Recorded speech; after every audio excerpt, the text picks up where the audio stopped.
નમસ્કાર ધોરણ 12 સાયન્સના તમામ વિદ્યાર્થીઓ. પી વિભાગના તત્વો આમ તો આપણે પરિપૂર્ણ કરી ચૂક્યા છીએ અને તેમાં દરેક સમૂહ 15થી 18 સમૂહના દરેક પાસાને ઊંડાણપૂર્વક અને વિસ્તારપૂર્વક આપણે સમજ્યા છીએ અને તમે પણ સમજવાનો પૂરતો પ્રયત્ન કર્યો છે અને દરેક ટોપિકને સાથે બુકમાં લખતા પણ ગયા છો.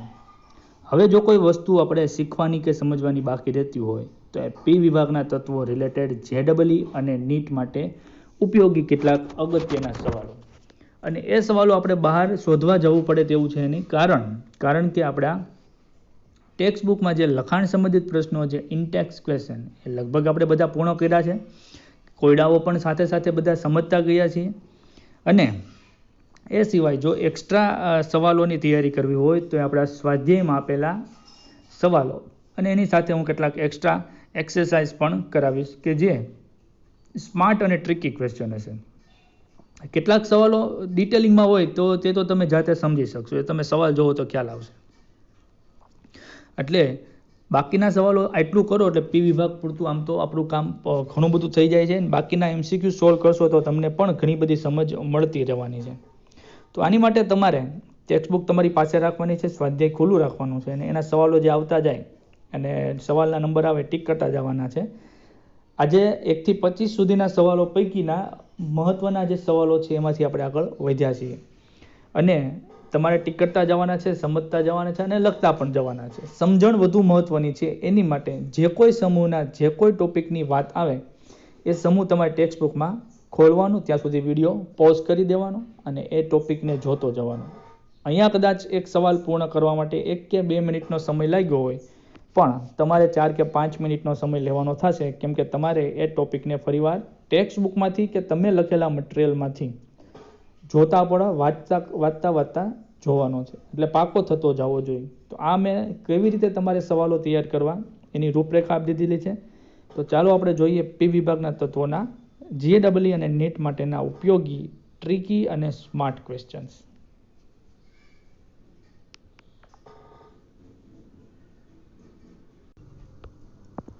વિદ્યાર્થી મિત્રો, આપણે પી વિભાગના તત્વોમાં એક્સરસાઇઝના કેટલાક સવાલો મહત્વપૂર્ણ કે જે જેડબલઈ અને નીટ રિલેટેડ કામ લાગે એવા સવાલો તરફ જઈ રહ્યા છીએ. તો એક સવાલ છે, નાઇટ્રોજન +5 ઓક્સિડેશન અવસ્થા દર્શાવે છે, તેમ છતાં પેન્ટાહેલાઇડ સંયોજન બનાવતો નથી, કારણ આપો. હવે કારણમાં તો આપણે એવું કહી શકીએ કે ભાઈ નાઇટ્રોજન એટલે સમૂહ 15, 15મો સમૂહ એટલે આમ જોવો તો સામાન્ય ઇલેક્ટ્રોન રચના થઈ NH2NP1, બરોબર. આ 2 ને 1 3, સોરી NH2NP3, 2 ને 3 5 સંયોજકતા ઇલેક્ટ્રોન થયા.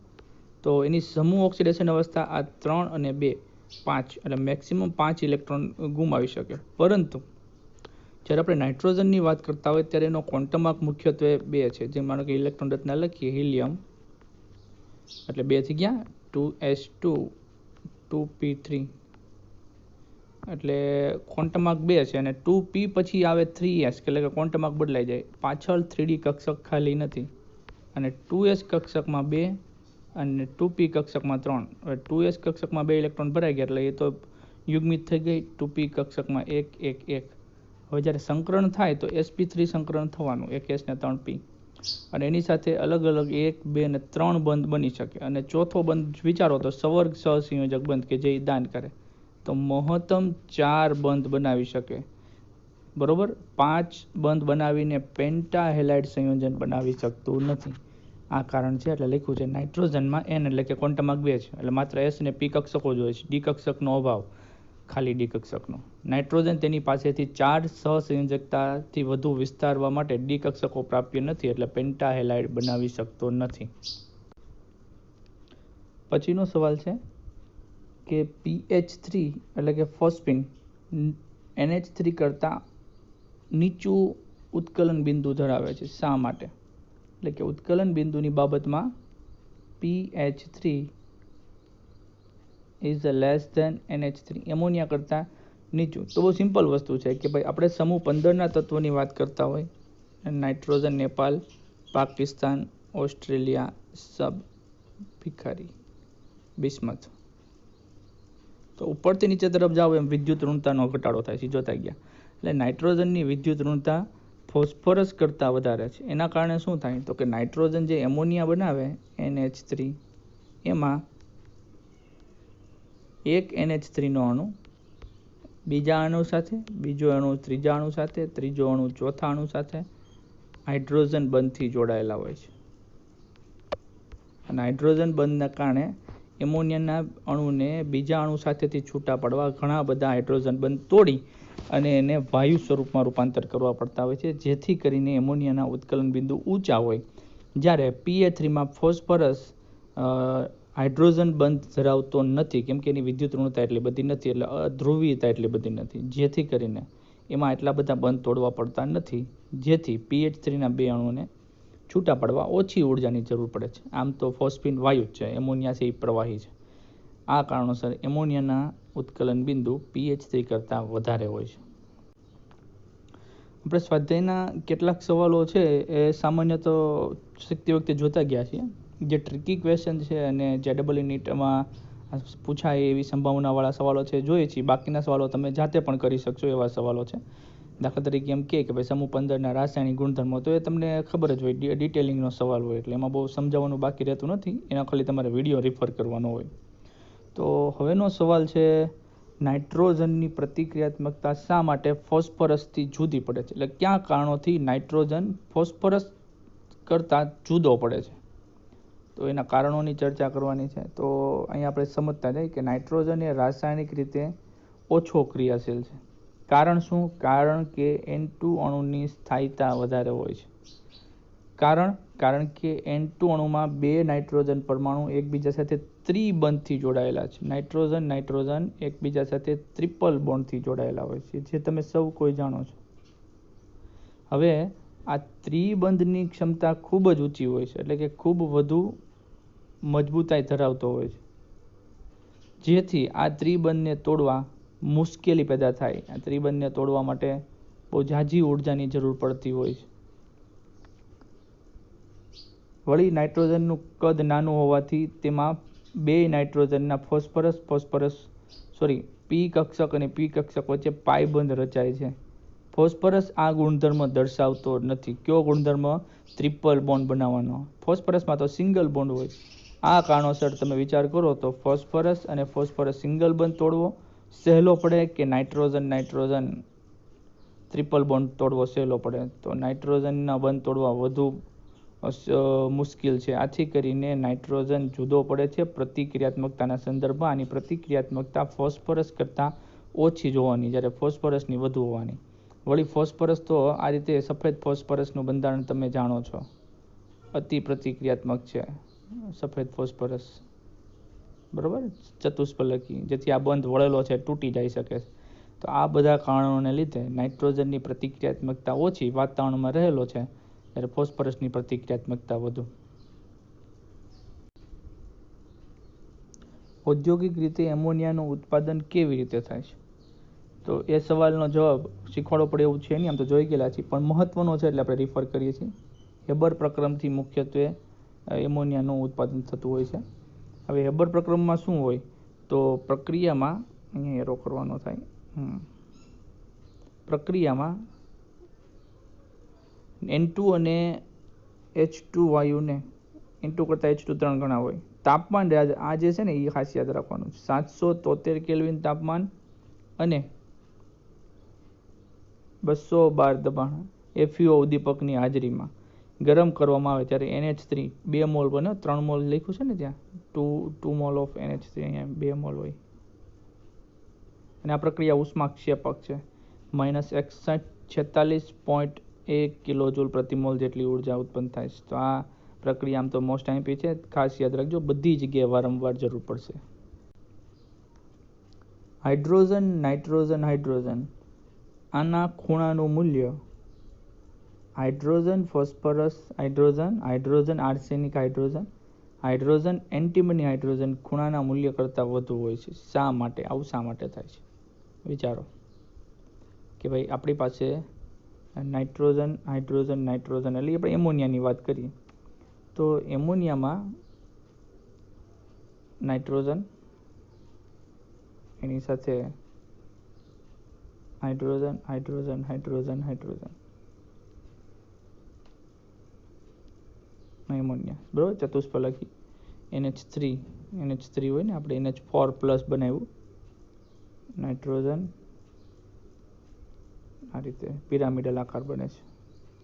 હાઇડ્રોજન હાઇડ્રોજન હાઇડ્રોજન અને એક લોન પેર ઇલેક્ટ્રોન હોય છે. હવે એમોનિયામાં શું થાય કે નાઇટ્રોજનની વિદ્યુત ઋણતા વધારે હોવાથી બંધના ઇલેક્ટ્રોન નાઇટ્રોજન પોતાની તરફ ખેંચેલા રાખે. એટલે આમ મધ્યમાં હોવા જોઈએ ને નાઇટ્રોજન હાઇડ્રોજન બંધના ઇલેક્ટ્રોન, એ નાઇટ્રોજન પોતાની તરફ ખેંચેલા રાખે. એના કારણે શું થાય તો કે જે બોન્ડ પેર ઇલેક્ટ્રોન છે ને એ અહીંયા જથ્થો ભેગો થઈ જાય. અહીંયા નજીક જ ગ્રીન ડોટ દેખાય છે, એ આમ વચ્ચે હોવા જોઈએ નાઇટ્રોજન હાઇડ્રોજન બંધની, પણ એ નાઇટ્રોજન તરફ ખેંચાયેલા રહે, જેથી કરીને બોન્ડ પેર એકાબીજાથી ધક્કો લગાડે, અપાકર્ષણ થાય. અને ધક્કો લગાડે ને અપાકર્ષણ થાય ને એના કારણે આ બંધ છૂટા પડે થોડાક, એટલે આ બંધ ખૂણો વધે. કેટલો થાય છે? 107 ડિગ્રી જેટલો થાય છે. આ જે નાઇટ્રોજન હાઇડ્રોજન હાઇડ્રોજન નાઇટ્રોજન અને હાઇડ્રોજન, આ બંધ ખૂણામાં એના જે ઇલેક્ટ્રોન છે ને એ નાઇટ્રોજનની વધુ વિદ્યુત ઋણતાને કારણે નજીક હોય, નજીકના કારણે આમ ધક્કો લગાડે એકાબીજાને, જેથી કરીને બંધ ખૂણો ખુલી જાય અને થઈ જાય 107 ડિગ્રી. આમ તો થવો જોઈએ sp3 સંકરણ છે 109 અંશ ને 28 કરા, પરંતુ આ લોન પેર VSEPR પ્રમાણે લોન પેર બોન્ડ પેર અપાકર્ષણથી એ લોન પેર આ બોન્ડ પેરને ધક્કો લગાડે અને આ પાછા અહીંયા હામાં ધક્કો લગાડે. અપાકર્ષણના કારણે એક્ઝેક્ટ વચ્ચેના ગાળામાં 107 ડિગ્રી જેટલા બંધ ખૂણે અટકી જાય. જ્યારે હાઇડ્રોજન ફોસ્ફરસ હાઇડ્રોજન બંધમાં કેવું થાય તો કે એનું બંધારણ NH3 જેવું જ છે, લોન પેર ઇલેક્ટ્રોન વાળું, બરોબર. તો એ બંધારણ દોરીએ, ફોસ્ફરસ 1 2 અને 3 હાઇડ્રોજન, અને એમાં પણ આવી જ રીતે લોન પેર ઇલેક્ટ્રોન. હવે ફોસ્ફરસની વિદ્યુત ઋણતા એટલી બધી છે નહીં, એટલે બંધના ઇલેક્ટ્રોન અહીં વચ્ચે રહી. વચ્ચે એટલે શું કે ભાઈ આ ફોસ્ફરસ હાઇડ્રોજન જે બંધ હોય ને એમાં બંધના ઇલેક્ટ્રોન વચ્ચે રહેવાના કારણે NH3માં જે થતું હતું ને એવું અહીં નહીં થાય, અપાકર્ષણ નહીં થાય. વળી આ લોન પેર ઇલેક્ટ્રોન થી ધક્કો લગાડતો હોય એટલે બંધ ખૂણો સંકોચાય, એટલે 107 કરતાં ઓછો થઈ જાય. કેટલો થઈ જાય? 92 ડિગ્રી. પછી વિદ્યુત ઋણતા ઘટતી જાય, એમ ખેંચાણ ઘટતું જાય એટલે બંધ ખૂણા પણ ઘટતા જાય. પછી આર્સેનિક હાઇડ્રોજન આર્સેનિક હોય તો 91, એન્ટીમની હાઇડ્રોજન હોય તો 90. તો આ કારણોને લીધે એમોનિયામાં જે ઇલેક્ટ્રોન બોન્ડ પેર વચ્ચે અપાકર્ષણ થાય છે, જેથી કરીને બંધ ખૂણા ખુલી જાય છે. તો જોઈએ આપણે શબ્દ શું કહે છે કે હાઇડ્રાઇડ લ્યો, NH3PA3 આર્સેનિક અને એન્ટીમનીના 3 હાઇડ્રાઇડ, એમાં હાઇડ્રોજન મેટર એટલે કે ધાતુ, અને હાઇડ્રોજન બંધ ખૂણા NH3માં 107, PA3માં 92, SA3માં 91 અને પેલામાં 9. તો આ બંધ ખૂણનો ક્રમ મધ્યસ્થ પરમાણુની વિદ્યુત ઋણતાના સંદર્ભમાં સમજાવી શકાય. નાઇટ્રોજનની વિદ્યુત ઋણતામાં વધારો હોવાથી આસપાસના ઇલેક્ટ્રોન ખેંચાઈ જાય, એટલે નાઇટ્રોજનની આજુબાજુ ઇલેક્ટ્રોન ઘનતા વધારે. આથી નાઇટ્રોજનની આસપાસ ઇલેક્ટ્રોનની જોડ વચ્ચે અપાકર્ષણ થાય. મેં કીધું ને અપાકર્ષણથી આ બંધ ખૂણો ખુલી જાય, જેથી બંધ ખૂણો મહત્તમ. જ્યારે આપણે જાણીએ છીએ કે ઉપરથી નીચે તરફ જાઓ સમૂહમાં વિદ્યુત ઋણતા ઘટી જાય, એટલે આ ઇલેક્ટ્રોન ઘનતાનો ક્રમ પણ ઘટતો જોવા મળે, જેથી કરીને બંધ ખૂણો પણ ઘટતો જોવા મળે. પછીનો સવાલ છે R3P ડબલ બોન્ડ O અસ્તિત્વ ધરાવે છે, જ્યારે R3 ડબલ બોન્ડ O અસ્તિત્વ ધરાવતું નથી, જ્યાં R બરાબર આલ્કાઇલ સમૂહ. આવું શા માટે?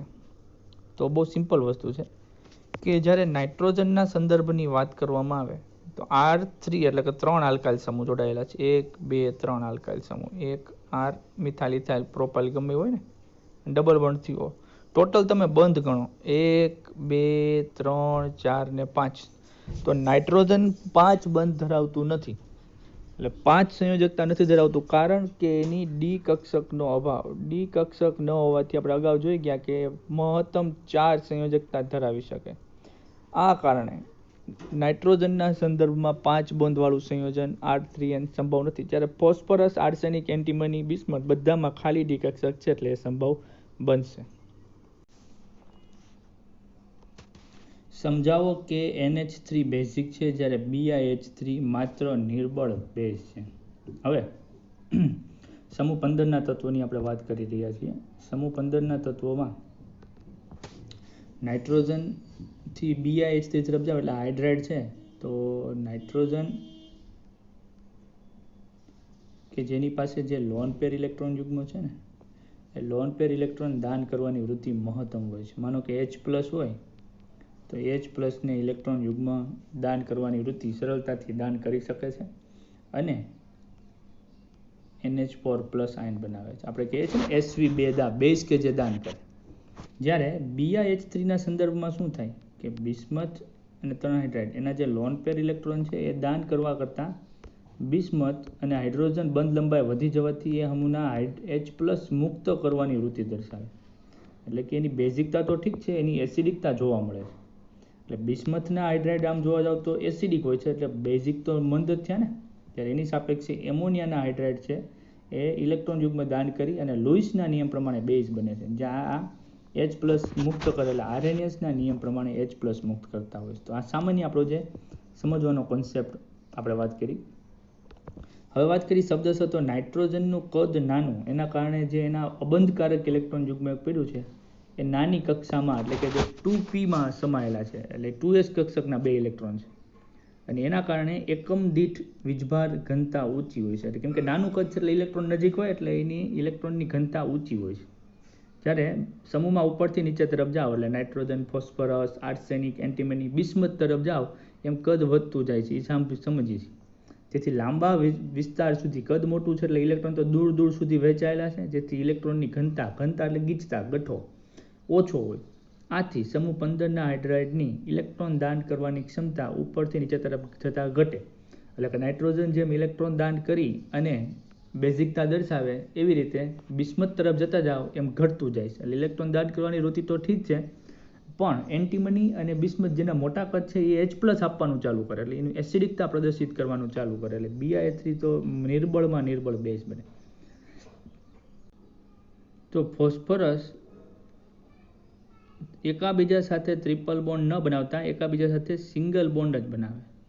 અને દરેક ફોસ્ફરસને તમે ચેક કરો ને તો એ અન્ય 3 ફોસ્ફરસ સાથે જોડાયેલો. જો આ એક ફોસ્ફરસ, બીજા 1 સાથે, 2 સાથે અને 3, એમ દરેક ફોસ્ફરસ 3 ફોસ્ફરસ સાથે જોડાણા. એટલે સિંગલ બોન્ડના કારણે વિસ્તરણ થઈ અને એકથી વધુ બંધ બનાવી શકે, એટલે કે P4 સ્વરૂપે સંભાવના દર્શાવે છે. એટલે સંભાવના એટલે છે જ એમ. ફોસ્ફરસ કરતાં નાઇટ્રોજન શા માટે કેટેનેશનનો ગુણધર્મ ઓછો દર્શાવે? સૌપ્રથમ તો મિત્રો કેટેનેશન કોને કહેવાય? કેટેનેશન એટલે કે કાર્બનની જેમ લાંબી ચેઇન બનાવી 5, 10, 15, 20, 25 કાર્બન સળંગ લાંબી સાંકળથી જોડાય એને કેટેનેશન કીધું છે, જે કાર્બનમાં સૌથી વધુ જોવા મળ્યો છે. બરાબર.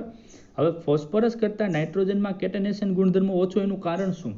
તો એનું કારણ એ છે કે નાઇટ્રોજન કેટેનેશન માટે સિંગલ બોન્ડ બનવો જરૂરી છે. જ્યારે નાઇટ્રોજન માનો કે પોતાના નાઇટ્રોજન સાથે સિંગલ બોન્ડ બનાવે તો નાઇટ્રોજનની વિદ્યુત ઋણતા વધારે છે, એટલે હામું ખેંચાણ હોય, જેથી કરીને બંધ તૂટવાની સંભાવના વધી જાય. હવે ખાલી 2 નાઇટ્રોજન વચ્ચે જો બંધ સરળતાથી તૂટી જાય તો આ રીતે લાંબી સાંકળ બને તો એ કઈ રીતે સંભવ બને? નાઇટ્રોજન એટલે કેટેનેશનનો ગુણધર્મ ઓછો થઈ જાય તો હોય. તો શબ્દશઃ ટેક્સ્ટબુકમાં જે આપ્યું છે એ પ્રમાણે જો વાંચીએ તો કેટેનેશન ગુણધર્મ ફોસ્ફરસમાં નાઇટ્રોજન કરતાં વધારે જોવા મળે છે. ફોસ્ફરસમાં નાઇટ્રોજન કરતાં વધારે જોવા મળે છે. કારણ કે નાઇટ્રોજન એકલ બંધ છે, સિંગલ બોન્ડ છે, એમાં એ ફોસ્ફરસ એક બંધની સરખામણીમાં નિર્બળ છે, કારણ એનું નાનું કદ અને વિદ્યુત ઋણતા. બરોબર ને? તેથી નાઇટ્રોજન પરમાણુ નાનો હોવાથી અને નાઇટ્રોજન પરમાણુને નાના કદના કારણે ઇલેક્ટ્રોન ઘનતા વચ્ચે અપાકર્ષણ થાય છે, જેથી કરીને નાઇટ્રોજન એક બંધ નિર્બળ બને છે. એ પણ કારણ મહત્વની વાત છે કે નાઇટ્રોજન છે તો એ મનોકામ બંધ બનાવે. તો નાનું કદ છે નાઇટ્રોજન, આમ જો તો નજીક ગોઠવાય, એમાં એના લોન પેર ઇલેક્ટ્રોન, અબંધકારક ઇલેક્ટ્રોન, એ અપાકર્ષણ લગાડે VSEPR, એટલે બંધ તૂટે. એક તો વિદ્યુત ઋણતા અને લોન પેરનું અપાકર્ષણ, જેથી કરીને બંધ નબળો જ બને, બંધ તૂટી જાય. સમજ્યા? એટલે કેટેનેશન એમાં બહુ ઓછું જોવા મળે. આમ જોવો તો સંભવ જ નથી. સવાલ છે H3PO3, જેને આપણે ફોસ્ફરસ એસિડ કહીએ છીએ. H3PO4 એટલે ફોસ્ફોરિક, આ ફોસ્ફરસ એસિડ. તો એને આપણે આમ સામાન્ય રીતે એક અણુ છે એટલે ઓર્થો ફોસ્ફોરિક એસિડ કહીએ છીએ. તો ઓર્થો ફોસ્ફરસ એસિડને ગરમ કરવામાં આવે, ઓર્થો ફોસ્ફરસ એસિડ, તો વિષમીકરણ પ્રક્રિયા થાય. વિષમીકરણ એટલે કે કોઈ એક જ પરમાણુ ઓક્સિડેશન અને રિડક્શન બંને પ્રક્રિયાઓ અનુભવતો હોય. તો એમાંથી આપણને ફોસ્ફોરિક એસિડ અને ફોસ્ફરસ મળે છે, ફોસ્ફિન મળે છે. જો આ બાબતોને ખાસ ધ્યાન રાખજો, મહત્વપૂર્ણ સવાલ કહી શકાય એવા વાતો છે. તો શું થાય છે તો કે H3PO3માં ફોસ્ફરસનું ઓક્સિડેશનાંક +3 થાય છે. H3PO4માં ઓક્સિડેશનાંક ગણજો +5 થાય અને PH3માં ત્રણેય હાઇડ્રોજનનો +3 એટલે ફોસ્ફરસનો -3. ઓક્સિડેશનાંક ગણતા તો બધાને આવડતો જ છે. હવે H3PO3 +3 માંથી +5 માં રૂપાંતર થાય એટલે ઓક્સિડેશનાંકમાં 2 નો વધારો થાય છે. તો એ વધારો એટલે કઈ ઘટના થઈ? ઓક્સિડેશન થઈ. સિમિલર ફોસ્ફરસ -3 ઓક્સિડેશન અવસ્થા પણ પ્રાપ્ત કરે છે. +3 માંથી -3 એટલે +2 +1 0 3 થઈ ગયું, 1 2 3 પાછું 3 એટલે 6. ઓક્સિડેશનાંકમાં 6 નો વધારો થાય. 6 નો વધારો થાય એટલે સમજો ઘટાડો થાય છે +3 માંથી, તો એ રિડક્શન થયું. તો ફોસ્ફરસ એ ઓક્સિડેશન રિડક્શન બંને અનુભવ્યું. હવે અહીંયા 6 ઘટે છે, -6 કરીએ કાંઈ, આ +2 વધે છે, બેને હરખું કરવું ત્યાં 3 વડે ગુણવું પડે. તો અહીંયા 3 વડે ગુણ્યું છે, અહીંયા 3 વડે ગુણ્યું અને એક આનો ફોસ્ફરસ એટલે ટોટલ 4. બરાબર, આનો એક ફોસ્ફરસ ને 3 વડે ગુણ્યો 4 થઈ ગયા, સમીકરણ બેલેન્સ થઈ ગયું. તો ઓક્સિડેશન રિડક્શન બંને ફોસ્ફરસ અનુભવે છે. તો આ પ્રક્રિયાને વિષમીકરણ પ્રક્રિયા કહેવાય. પછીનો સવાલ છે કે શું PCl5 ઓક્સિડેશન કરતા અને રિડક્શન કરતા એમ બંને તરીકે વર્તી શકે ખરો? આ સવાલનું વાજબીપણું જણાવો. જો આ બધા સવાલો છે ને ટેક્સ્ટ બુકમાં આપણે ચર્ચા બહુ ઓછી કરી હોય, પણ મહત્વ એનું ખૂબ જાજુ છે, કેમ કે આ બધા ટ્રિકી ક્વેશ્ચન છે. એટલે જો સમજણ સારી હોય તો આના જવાબ ઇઝીલી આપી શકાય. તો વાત કરીએ PCl5. તો PCl5માં ફોસ્ફરસ સાથે 5 ક્લોરીન જોડાયેલા છે. તો અહીંયા ફોસ્ફરસનું ઓક્સિડેશનાંક +5. તો +5 એટલે આ સમૂહ 15 નું તત્વ છે. સમૂહ 15 એટલે સામાન્ય ઇલેક્ટ્રોન રચના NH2NP3. મહત્તમ સંયોજકતા +5 છે અને 5 ઇલેક્ટ્રોન એને ગુમાવી દીધેલા હોય. તો હવે એ ઇલેક્ટ્રોન ગુમાવે તો શું કરી શકે? તો કે 5 ઇલેક્ટ્રોન મેળવી શકે. મેળવી શકે એટલે મેરી એટલે કે રિડક્શન પામી શકે. રિડક્શન પામી શકે એટલે માત્ર ને માત્ર ઓક્સિડેશન કરતા તરીકે જ વર્તી શકે. સમજાય છે મારી વાત? એ માત્ર ને માત્ર ઓક્સિડેશન કરતા તરીકે જ વર્તી શકે.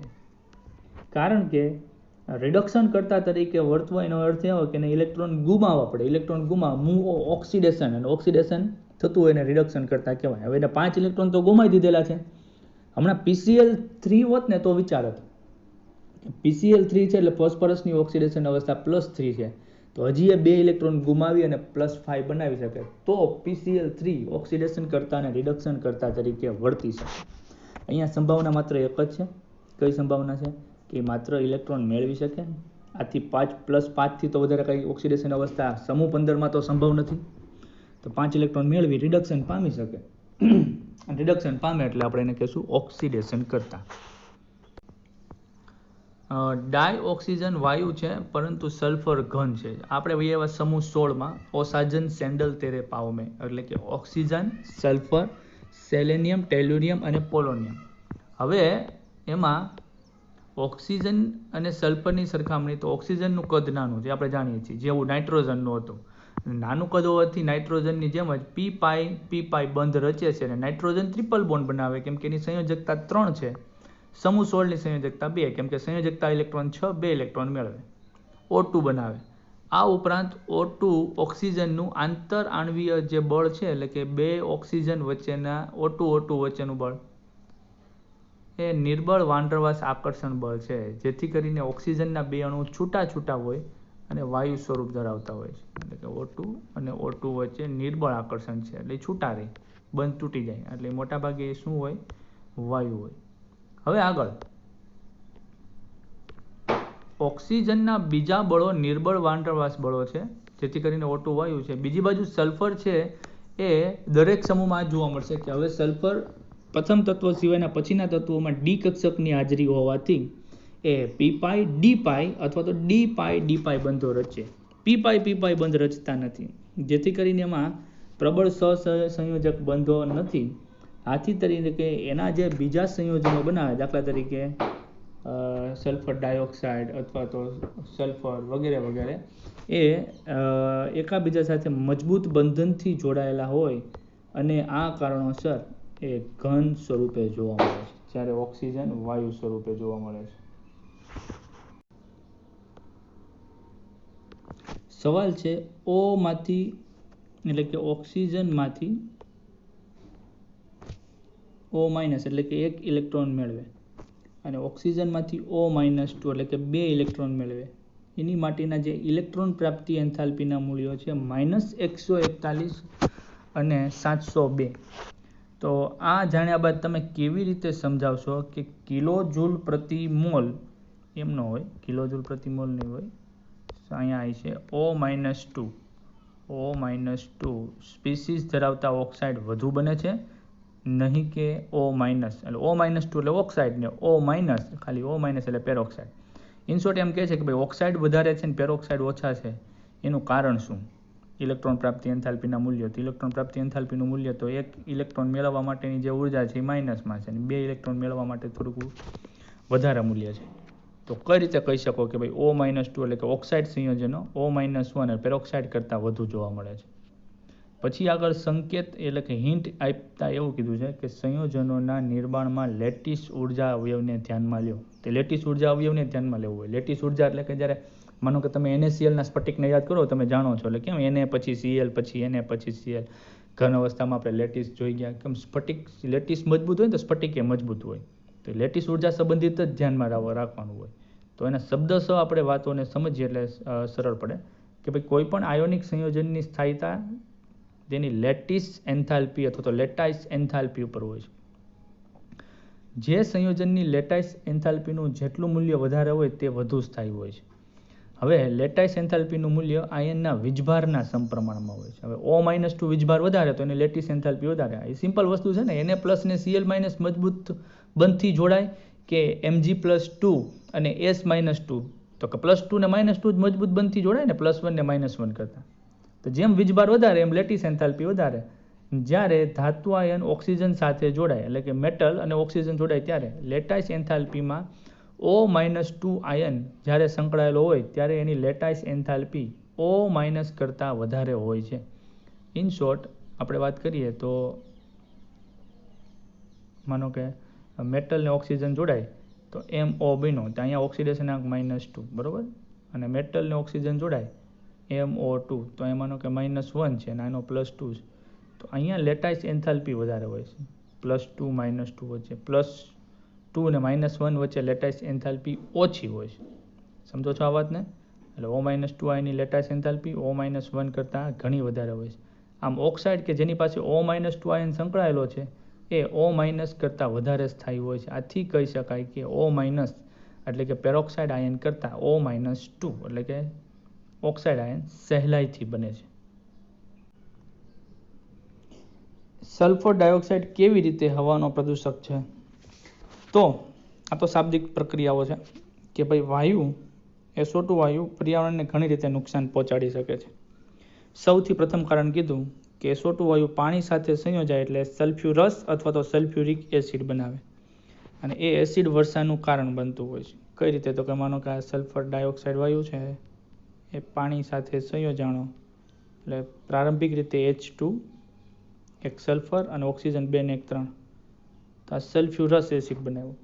જો SO2 SO3 માં રૂપાંતર પામે, ઓક્સિડેશન થાય હવાના ઓક્સિજન સાથે, તો H2SO4 સલ્ફ્યુરિક એસિડ બનાવે અને એ સલ્ફ્યુરિક એસિડ હવામાં ભેજના કણો સાથે રહે એટલે આમ હવામાં ભેજ સાથે હોય, વરસાદ પડે એટલે હારોહાર આવે એટલે એસિડ વર્ષા માટે જવાબદાર બનતું હોય છે. અને પછી એ જમીન, છોડ અને મકાનોને નુકસાન કરે. ઉપરાંત ખૂબ ઓછી સાંદ્રતાવાળો SO2 વાયુ પણ મનુષ્યને અસર કરે, તેથી ગળા અને આંખને નુકસાન પહોંચે અને શ્વાસમાં પણ તકલીફ પડે. તમે ડુંગળી સુધારો છો તે શા માટે આપણા આંખમાં ઉડાવી જાય? એનું એ જ કારણ છે કે ડુંગળીમાં રહેલો સલ્ફર, એક્ટિવ સલ્ફર તમે કાપો ત્યારે વાતાવરણના સંપર્કમાં આવે એટલે એ સલ્ફર અને હવાનો ઓક્સિજન જોડાઈને SO2 બનાવે ને SO2 વાયુ છે આંખમાં પહોંચે, આંખના પ્રવાહી સાથે જોડાઈને સલ્ફ્યુરસ એસિડ બને અને આમ એની વાસ પણ આવતી હોય છે, ગંધક. જે વસ્તુ ખાધા પછી મોઢામાંથી ગંધાય છે ને એ બધી સલ્ફરવાળી છે, લસણ, ડુંગળી વગેરે વગેરે. ઓછી સાંદ્રતા હોય તો પણ શ્વાસને અસર કરતું હોય છે. પછી તે છોડ માટે પણ ખૂબ નુકસાન કરતા છે. કોણ? Sulphur dioxide. જે છોડને SO2 યુક્ત વાતાવરણમાં રાખવામાં આવે તેના પાંદડા લાંબા સમય એનો રંગ ગુમાવે છે. આ ઘટનાને ક્લોરોસિસ તરીકે ઓળખવામાં આવે છે. ક્લોરોફિલને અસર કરે, રંજક દ્રવ્યને. આમ થવાનું કારણ SO2ની હાજરીના લીધે ક્લોરોફિલના બંધારણમાં થતી ખરાબ અસર. અને ક્લોરોફિલનો બંધારણ બદલે એટલે એનો રંગ પીળો પણ વયો જાય, એટલે પાંદડાનો લીલો રંગ બદલી જાય અને પીળો રંગ જેવો થઈ જતો હોય છે. તો આ રીતે SO2 હવા પ્રદૂષક મનુષ્યને અને વૃક્ષોને તથા અન્ય પ્રાણીઓને નુકસાન કરતા સાબિત થાય છે. પછીનો સવાલ છે, હેલોજન સંયોજનો શા માટે પ્રબળ ઓક્સિડેશન કરતા છે? પ્રબળ ઓક્સિડેશન કરતા એટલે એનું પોતાનું તો પ્રબળતાથી રિડક્શન થતું હોવું જોઈએ. રિડક્શન એટલે મેરી ઇલેક્ટ્રોન મેળવતા હોવા જોઈએ. તો શું કહે છે ભાઈ કે હેલોજન એટલે 17મો સમૂહ. 17મો સમૂહ એટલે કે જેની સામાન્ય ઇલેક્ટ્રોન રચનામાં NH2NP5 7 ઇલેક્ટ્રોન થઈ ગયા NH2NP5, બરાબર. એટલે N બરાબર 2 થી 6. તો એ 2 થી 6 જ હોય ને. માનો કે ક્યાં ક્યાં છે? ફ્લોરિન, ક્લોરિન, બ્રોમિન, આયોડિન અને એસ્ટેટિન. તો આમાં આવર્ત 2, આમાં 3, આમાં 4, આમાં 5 અને 6. એટલે ફ્લોરિનમાં આપણે NH2NP6માં 2s2 2p5 લખીએ છીએ. ક્લોરિનમાં 3s2 3p5 લખીએ છીએ. એ રીતે તો આ બધાની ઇલેક્ટ્રોન રચનામાં અષ્ટક પૂર્ણ કરવા માટે માત્ર ને માત્ર એક ઇલેક્ટ્રોનની જરૂર છે. અને એક ઇલેક્ટ્રોન તો બહુ સરળતાથી મેળવી શકાય. એટલે આ બધા ઇલેક્ટ્રોન મેળવવાની વૃત્તિ છે. આ કારણોસર આ બધાની વિદ્યુત ઋણતા ઓછી છે. અને ઇલેક્ટ્રોન પ્રાપ્તિ એન્થાલ્પીના પણ ઊંચા ઋણ મૂલ્યો. ઊંચા ઋણ મૂલ્યનો અર્થ એમ કે વધુ ઉર્જા ગુમાવે. વધુ ઉર્જા ગુમાવેનો અર્થ એમ કે એની રિએક્ટિવિટી વધારે છે. આપણે તમને એક્ઝામ્પલ આપ્યું હતું ને કે ભાઈ પેલું IPLમાં જ્યારે ઓકેશન થતું હોય ત્યારે તો એ ઓક્શનમાં કેમ સારો ખેલાડી હોય તો બધી ટીમ વધુ પૈસા ખર્ચે એમ. આ તત્વો પણ ઇલેક્ટ્રોન મેળવવા માટે વધુ ઉર્જા રિલીઝ કરતા હોય, વધુ ઉર્જા મુક્ત કરે અને ઇલેક્ટ્રોનને મેળવતા હોય. તો ઇલેક્ટ્રોન પ્રાપ્તિ એન્થાલ્પીના જે ઊંચા ઋણ મૂલ્યો છે ને એ સારી બાબત છે. આ કારણોસર એની ઇલેક્ટ્રોન મેળવવાની પ્રબળ વૃત્તિ હોય છે. એટલે ઇલેક્ટ્રોન મેળવે એટલે રિડક્શન પામે પ્રબળતાથી, એટલે એને પ્રબળ ઓક્સિડેશન કરતા તરીકે વર્તા એમ કહી શકાય. પછીના સવાલમાં પૂછ્યું છે કે ફ્લોરિન માત્ર એક જ ઓક્સો એસિડ બનાવે છે, HOF શા માટે? તો એના કારણો તો બહુ સ્પષ્ટ છે. કારણ કે તેની વિદ્યુત ઋણતા એક તો ઊંચી છે, નાનું કદ છે અને ડી કક્ષકોની ગેરહાજરી છે. ડી કક્ષકોની ગેરહાજરી એટલે ફ્લોરિન છે ને એ +1 +3 +5 +7 આવી ઊંચી ઓક્સિડેશન અવસ્થા કોઈ દી ધરાવે જ નહીં, કેમ કે ફ્લોરિન કરતાં વધારે વિદ્યુત ઋણ પરમાણુ કોઈ છે જ નહીં. એટલે ફ્લોરિનના ઇલેક્ટ્રોન મુક્ત થાય નહીં. એટલે +1 બનાવે તો +3 બનાવે તો HFO2 બને ને, +5 બનાવે તો HFO3 બનાવે ને, પણ એવું બનતું જ નથી, બરોબર. અને ડી કક્ષકની ગેરહાજરી છે એટલે ઇલેક્ટ્રોનનું વિસ્તરણ પણ ન થઈ શકે. આ કારણોસર એકમાત્ર ઓક્સો એસિડ HOF બનાવે છે. સમજાવો કે શા માટે લગભગ સમાન વિદ્યુત ઋણતા હોવા છતાં નાઇટ્રોજન છે ને ત્યાં ઓક્સિજન આવશે. ઓક્સિજન હાઇડ્રોજન સાથે હાઇડ્રોજન બંધ બનાવે છે, જ્યારે ક્લોરિન હાઇડ્રોજન બંધ બનાવતો નથી. નોર્મલી આપણે એવું જોવા મળ્યું છે કે હાઇડ્રોજન બંધ છે ને એ આ 3 તત્વો, કોણ? નાઇટ્રોજન, ઓક્સિજન અને ફ્લોરિન, એ હાઇડ્રોજન સાથે જોડાયેલા હોય અને બાજુના હાઇડ્રોજન સાથે બંધ બનાવે, એને જ હાઇડ્રોજન બંધ કહીએ છીએ વ્યાખ્યામાં. તો ક્લોરિન છે એ હાઇડ્રોજન બંધ નથી બનાવતો. એનું શું કારણ કહી શકાય? તો ક્લોરિન અને ઓક્સિજનની વિદ્યુત ઋણતા લગભગ સરખી છે. આ કારણોસર ક્લોરિન અને ઓક્સિજન બંનેના જે સંયોજનો છે, ઓક્સિજનનું હાઇડ્રોજન સાથેનું સંયોજન એટલે H2O અને ક્લોરિનનું હાઇડ્રોજન સાથેનું સંયોજન એટલે HCl. તો H2Oમાં હાઇડ્રોજન બંધ જોવા મળે છે, HClમાં નહીં. એને હાઇડ્રોજન બંધ ન કહેવાય, એને દ્વિધ્રુવીય બંધ કહેવાય. આ હાઇડ્રોજન બંધ ન કહેવાય અને દ્વિધ્રુવીય કહેવાય. H2Oમાં જોવા મળે હાઇડ્રોજન બંધ કહેવાય. તો શું કારણ છે? તો કે એના કારણમાં એને એવું દર્શાવ્યું કે ક્લોરિન ભાગ્યે જ હાઇડ્રોજન બંધ બનાવે છે, કારણ કે ક્લોરિનની સાપેક્ષમાં ઓક્સિજનનું કદ નાનું. સાચી વાત છે, ઓક્સિજન તો નાનું કદ ધરાવે, કેમ કે ક્લોરિન છે એ બીજા નંબરે આવે, જ્યારે ઓક્સિજન છે એ પોતાના સમૂહમાં પહેલા ક્રમે આવે. આથી ઓક્સિજનમાં નાના કદથી હોવાથી ઇલેક્ટ્રોન નજીક ગોઠવાયેલા હોય, જેને આપણે કહેશું કે ઊંચી ઇલેક્ટ્રોન ઘનતા, જેથી કરીને એ હાઇડ્રોજન બંધ બનાવવાની વૃત્તિ દર્શાવે છે. જ્યારે ક્લોરિનમાં ઇલેક્ટ્રોન છૂટા ગોઠવાયેલા હોય, તેથી એની હાઇડ્રોજન બંધ બનાવવાની વૃત્તિ ઓછી હોય છે.